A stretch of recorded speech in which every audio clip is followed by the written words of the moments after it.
আসসালামু আলাইকুম ভিউয়ার্স, দেখতে পাচ্ছেন এটা আমার ছাগলের খামার। আর এখন বৃষ্টি হচ্ছে বাইরে, আপনারা হয়তো শব্দ পাচ্ছেন। তো তারপরেও ছাগলগুলো কত শুকনা এবং ফ্রেশ। এই বর্ষাকালে এই নিম্নচাপের মধ্যে রাখার উপায় হলো এই মাচা। এই যে মাচা, এই মাচাগুলো যখন আপনারা তৈরি করতে পারবেন, তখন ছাগল বৃষ্টিতেও অসুখ হবে না, সুস্থ থাকবে এবং ভালোভাবে আপনারা খামার সফলতা পাবেন। আর যদি খামারের সমস্যা তৈরি হয়, ছাগল 2 দিন পর পরে অসুস্থ হয়, ছাগল মরে যায়, ছাগল এই হয় ওই হয়, তাহলে ছাগলে কখনোই আপনি লাভ করতে পারবেন না। সেজন্যই ছাগল সম্পর্কে সকল ভিডিও পেতে আমার চ্যানেলটি ফলো করবেন বা ইউটিউব থেকে দেখলে সাবস্ক্রাইব করবেন।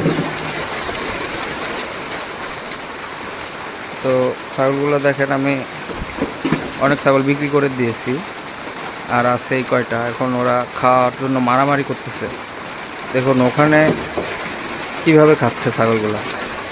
আর এই যে খাবারগুলো দিচ্ছি, এই খাবারগুলাতে কীভাবে তৈরি করতে হয় অবশ্যই পরবর্তী ভিডিওতে আমি দেখিয়ে দেব। দেখুন, এটা হচ্ছে ছাগলের একটা মাচা।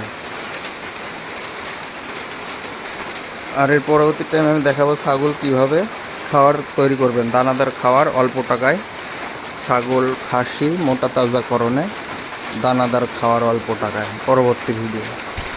আর যেখানে দেখতে পাচ্ছেন আমি একটি ঘাস লতা পাতা খাওয়ার জন্য জায়গা বানিয়েছি, যেটার ভিডিও আমি পরবর্তী টাইমে আপনাদের মাঝে শেয়ার করব।